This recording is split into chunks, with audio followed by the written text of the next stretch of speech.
इयत्ता 7वी शिष्यवृत्ती गणित या विषयातील परिमाणे या घटकाचा अभ्यास करताना आज आपल्याला स्वाध्याय 21.1 मधील प्रश्न आपल्याला समजून घ्यायचे आहेत. परिमाणे या घटकामध्ये आपल्याला विविध परिमाणांचे जसे ग्रॅम असेल, लिटर असेल, मीटर असेल यांचं रूपांतरण कशा पद्धतीने करायचं याबद्दल चर्चा करायची आहे. जसे किलोग्रॅमचं ग्रॅम मध्ये रूपांतर करणं असेल, हेक्टो लिटरचं डेसी लिटर मध्ये रूपांतर करणं असेल किंवा मिलीमीटरचं किलोमीटर मध्ये रूपांतर करत असेल, अशा पद्धतीचे प्रश्न कशा पद्धतीने सोडवायचं याबद्दल आपण चर्चा करणार आहोत. पहिला प्रश्न आहे, 8 मीटर 24 सेंटीमीटर लांबीच्या एक लोखंडी पाईपचे 80 मिलीमीटर लांबीचे समान तुकडे केले तर त्या पाईपचे एकूण किती तुकडे तयार होतील? 8 मीटरचे आधी आपल्याला प्रत्येक तुकडा मिलीमीटर मध्ये आहे, त्यामुळे 8 मीटर 24 सेंटीमीटरचं आपण मिलीमीटर मध्ये रूपांतर करूया. 1 मीटर बरोबर 1000 मिलीमीटर आहे, म्हणजेच 8 मीटरचे 8000 मिलीमीटर झाले. 24 सेंटीमीटर 1 सेंटीमीटर बरोबर 10 मिलीमीटर म्हणजे 24 सेंटीमीटरचे झालेले आहे 240 मिलीमीटर. 8000 अधिक 240 म्हणजेच 8240 मिलीमीटरचे 80 मिलीमीटर प्रति लांबीचे तुकडे किती तुकडे तयार होतील यासाठी आपण 8240 ला 80 ने भागणार आहोत. अंशस्थानचा 0 दशस्थानचा 0 कटलेला आहे. 8 ने 824 ला भागला, 8 × 8 2 ला भाग जात नाही 0 दिलं, 24 झाले, 8 × 24 म्हणजे 103 तुकडे तयार होतील. यानंतर दुसरा प्रश्न आहे, 11 किलोग्राम अधिक 10 ग्रॅम हे एकूण किती किलोग्राम आहे? याआधी आपण समजून घ्या, kilo, hecto, deca, gram, deci, centi, milli. सगळ्यात मोठं परिमाण आहे किलो, मग मीटर असेल, लिटर असेल किंवा ग्रॅम असेल. हेक्टो, डेका, ग्रॅम असेल, इथं मीटर असेल किंवा लिटर असेल, आणि डेसी, सेंटी, मिली. किलोग्रॅमचं मिलीमीटर मध्ये रूपांतर करण्यासाठी 1 शून्य वाढवायचं आहे आणि मिलीमीटरचं किलोग्रॅम मध्ये रूपांतर करण्यासाठी आपल्याला काय करायचं, एक दशांश चिन्ह घ्यायचं आहे. या पद्धतीने जर हे समजून घेतला तर तुम्हाला अतिशय सोप्या पद्धतीने हे प्रश्न समजणार आहेत. आपल्याला विचारलेलं आधी काय करूया आपण, 11 किलोग्रामचं ग्रॅम मध्ये रूपांतर केलं. 11 किलोग्रामचे झालेलं 11000 ग्रॅम आणि 10 ग्रॅमचे रूपांतर झाले 10 ग्रॅम आहे. 11000 ग्रॅम मध्ये 10000 ग्रॅम एकूण झाले 11010 ग्रॅम. आपल्याला उत्तर काढायचं आहे किलोग्रॅम मध्ये, मग ग्रॅमचं किलोग्रॅम मध्ये रूपांतर करायचं आहे. ग्रॅम, डेका, हेक्टो, किलो म्हणजे 3 दशांश तळ पुढे जाणार आहे. 1 2 3 म्हणजे झालेलं आहे 11.010 किलोग्रॅम. आधी आपण यांचं सर्वांचं एक घातांक जे आहे त्या पद्धतीने त्याचं रूपांतर करून घ्या. 30 किलोग्रॅम गुणिले 10चा वजा दुसरा घात. 10चा वजा दुसरा घात म्हणजे 10च्या दुसऱ्या घाताने भागायचं आहे. 30 भागिले 10चा दुसरा घात म्हणजे 30 भागिले 100 बरोबर येईल भागाकार 0.3 किलोग्राम. 6.5 किलोग्राम 6.5 किलोग्राम गुणिले 10चा दुसरा घात आहे, म्हणजे 6.5 गुणिले 100 बरोबर आलेला आहे 650 किलोग्राम. आणि तिसरा आहे 4.5 गुणिले 10चा दुसरा घात किलोग्राम म्हणजे 4.5 गुणिले 100 बरोबर 450 किलोग्राम. प्रश्न दिलेला आहे 30चा 10चा दुसरा घात म्हणजे 0.3 किलोग्राम अधिक 650 किलोग्राम वजा 450 किलोग्राम म्हणजे 0.3 अधिक या दोन्हीची वजाबाकी करूया. पूर्ण संख्या असल्यामुळे 650 मधून 400 गेले 200 किलोग्राम. 200 अधिक 0.3 म्हणजे 200.3 किलोग्राम म्हणजे 200.3 म्हणजे 30 पुढे किती शून्य दिले होते काही फरक पडत नाही. 30 किलोग्राम पर्याय क्रमांक 2. यानंतर पुढील चौथा प्रश्न आहे, 8 ग्रॅम गुणिले 3 बरोबर किती किलोग्राम? 8 ग्रॅम गुणिले 3 आधी गुणाकार करूया. 8 गुणिले 3 24, 8 × 24 ग्रॅम झालेले आहे. याचं किलोग्राम मध्ये रूपांतर करायचं आहे. 24 ग्रॅम, ग्रॅम नंतर काय असतो डेका, त्यानंतर हेक्टो, त्यानंतर किलो म्हणजे याला 1 2 3 1 2 3 सोडून दशांश द्यायचा आहे म्हणजे 0.024 किलोग्राम पर्याय क्रमांक 3. यानंतर पाचवा प्रश्न आहे, 5 मीटर लांबीच्या या तारेची किंमत 80 रुपये आहे तर 1 डेसिमीटर लांबीच्या तारेची किंमत किती? 5 मीटरचे आपल्याला डेसिमीटर दिलेलं आहे, मग 5 मीटरचं डेसिमीटर मध्ये रूपांतर करूया. 5 मीटरचे डेसिमीटर बरोबर 5 मीटर बरोबर डेसिमीटर मध्ये आलं 50 डेसिमीटर. 50 डेसिमीटर तारेची किंमत आहे 80 रुपये तर 1 डेसिमीटरची किती? 80 भागिले 50, 0 0 कटले, 5 1 5, 3 उरले, 30 झाले, 5 1 30, 1.60 रुपये, पर्याय क्रमांक 2. यानंतर 6वा प्रश्न आहे 6.02 किलोग्राम वजा 9.7 हेक्टोग्राम अधिक 4.5 डेकाग्राम बरोबर किती डेकाग्राम. आता प्रश्न आपल्याला डेकाग्राम मध्ये विचारल्यामुळे सगळ्यांचं डेकाग्राम मध्ये रूपांतर करूया. 6.02 किलोग्राम बरोबर. आता किलोग्रामचं डेका मध्ये रूपांतर करायचं म्हणजे हे येईल 602 डेकाग्राम. किलोग्रामच्या नंतर हेक्टो, हेक्टो नंतर डेका.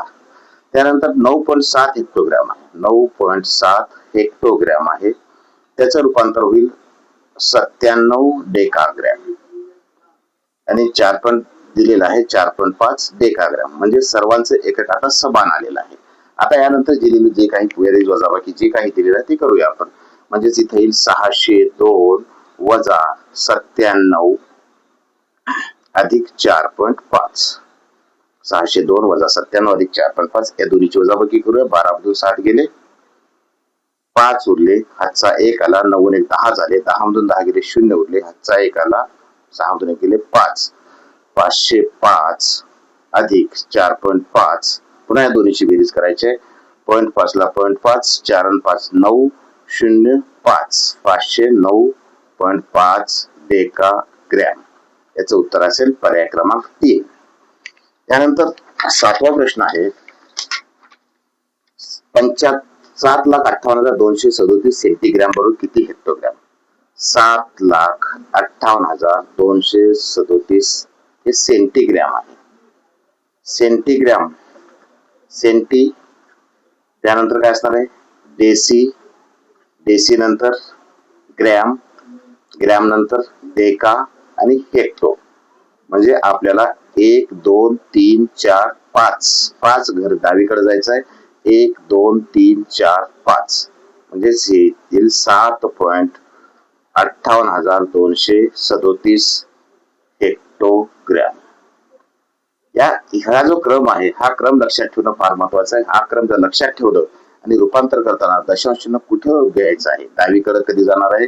जर आपल्याला वर जायचं असेल तर डावीकडे घ्यायचं आहे आणि खाली जायचं असेल तर उजवीकडे घ्यायचं आहे. जिथं गरज आहे तिथं 0 द्यायचे आहेत. हे जर समजलं तर आपण हे प्रश्न अतिशय सोप्या पद्धतीने आणि झटपट करू शकतो.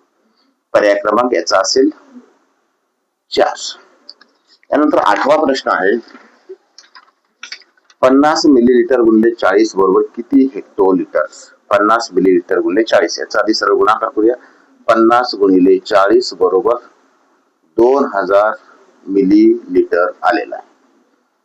2000 मिलीलिटरचा आता आपल्याला हेक्टोलिटर मध्ये रूपांतर करायचं आहे. हे ml आहे, मिली, मिली नंतर काय येईल milli, centi, deci, litre, deca आणि हेक्टो.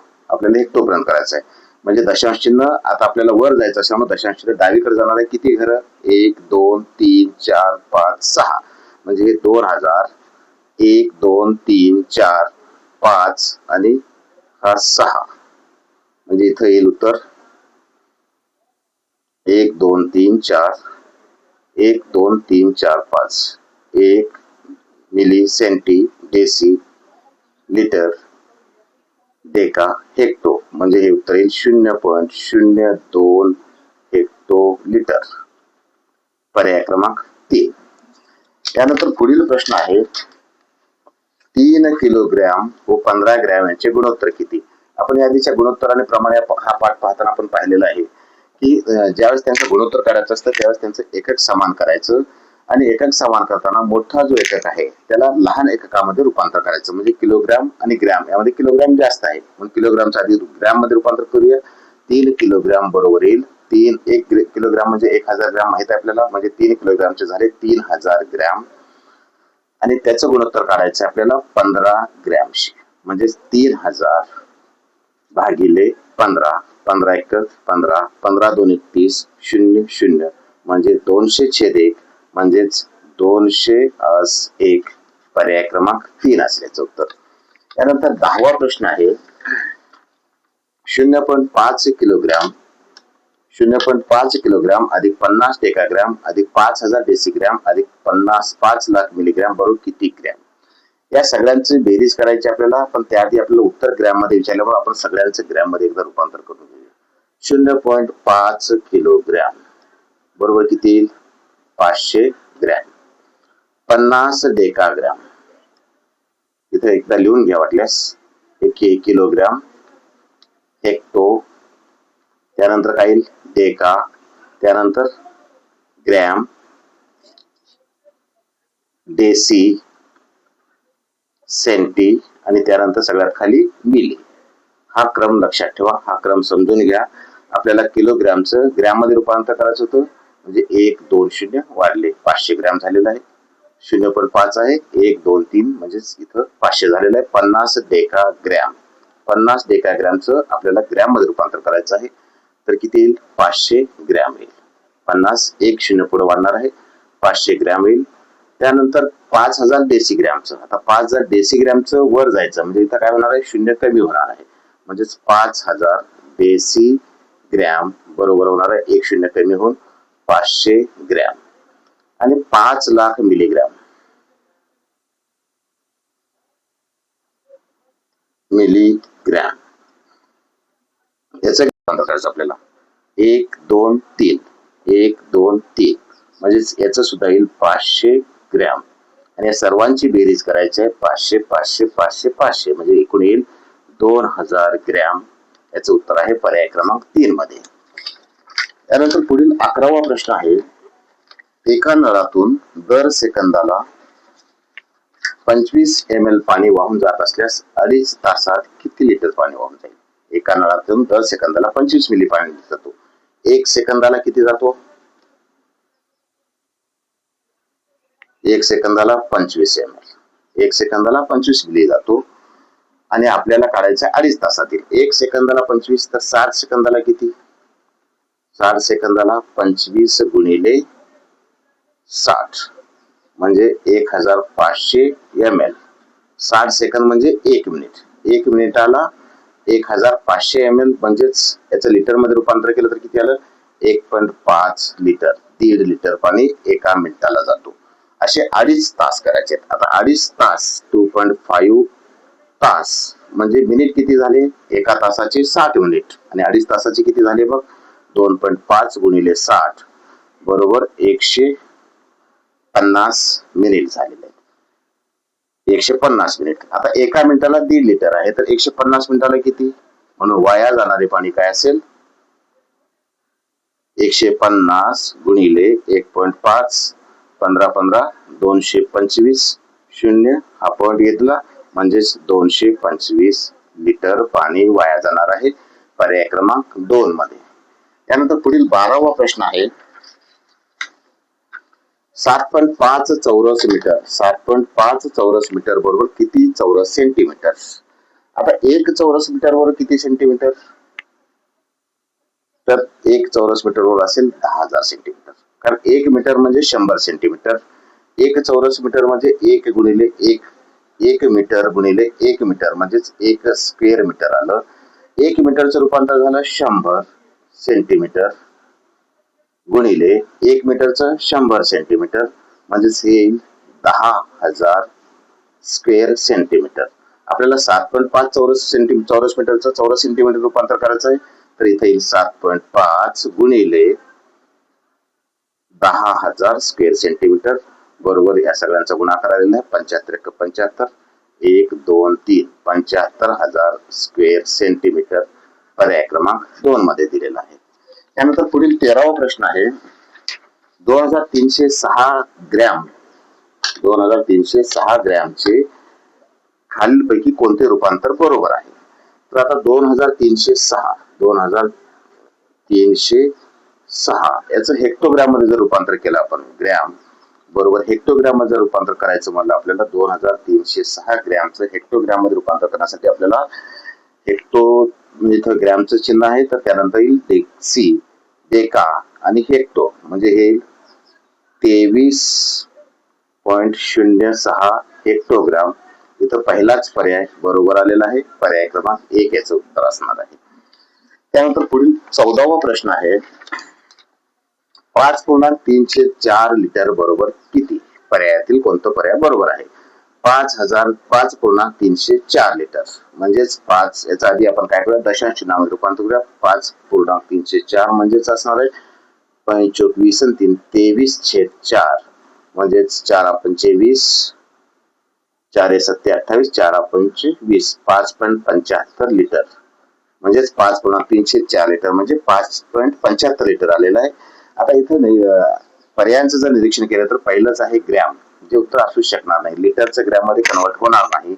आता दुसऱ्या तिन्ही उत्तराचं निरीक्षण केलं आपण तर इथं 575 ही संख्या फक्त या ठिकाणी आहे म्हणजेच 5.75 लिटर बरोबर असणार आहे 57.50 डेसिलिटर पर्याय क्रमांक 3 याचं उत्तर असणार आहे. बघा हे 5.75 लिटर आहे लिटरचं डेसी मध्ये जायचं आहे डेसी मध्ये म्हणजे काय जायचं आहे एक दशांशांना उजवीकडे जाणार आहे म्हणजेच येईल 57.5 5 म्हणजेच 50 डेसी लिटर जो पर्याय क्रमांक 3 आहे. त्यानंतर पुढील 15वा प्रश्न आहे एका पेटीत प्रत्येकी 250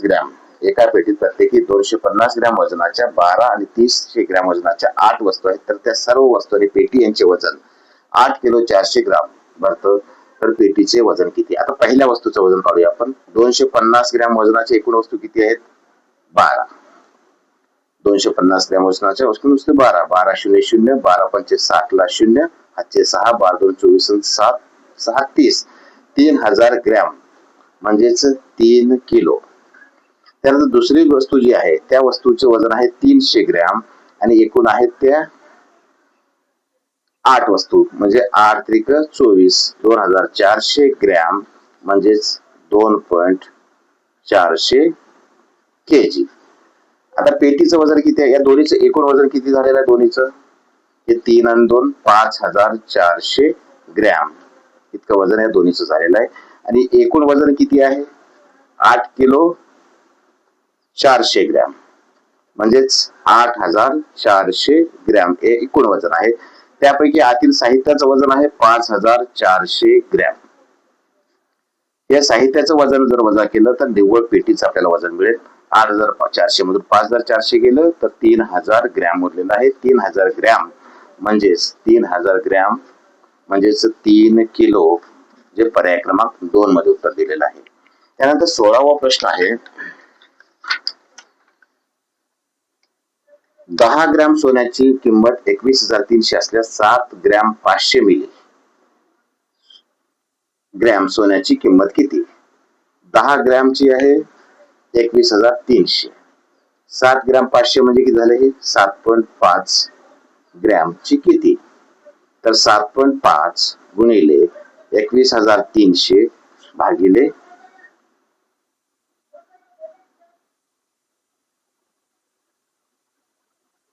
10 शून्य शून्य कटलेले आहेत म्हणजे 7.5 गुणिले किंवा हा शून्य 7.5 गुणिले 2130 म्हणजे हा शून्य उडवला तर 275 गुणिले 213 येईल. यांचा गुणाकार करायचा आपल्याला 75 गुणिले 213 213 ला 75 न गुणायचं आपल्याला 5 त्रिक 15 ला 5 हातचा 1 5 1 5 1 6 5 2 10 7 त्रिक 21 ला 1 हातचे 2 7 1 7 2 9 7 2 14 बेरीज झाली 5 6 1 7 9 14 1 15 15,975 रुपये 15,975 रुपये जे पर्याय क्रमांक 4 मध्ये दिलेले आहे. त्यानंतर या घटकातील अशाच पद्धतीचे गणित शॉर्ट ट्रिकच्या सहाय्याने झटपट कसं सोडवायचं हे शिकण्यासाठी maths trick by Farooq sir या YouTube चॅनलला भेट द्या, सबस्क्राईब करा आणि बेल आयकॉन दाबा म्हणजे पुढील अपडेट येतील. व्हिडिओ आवडल्यास लाईक आणि शेअर करा. धन्यवाद.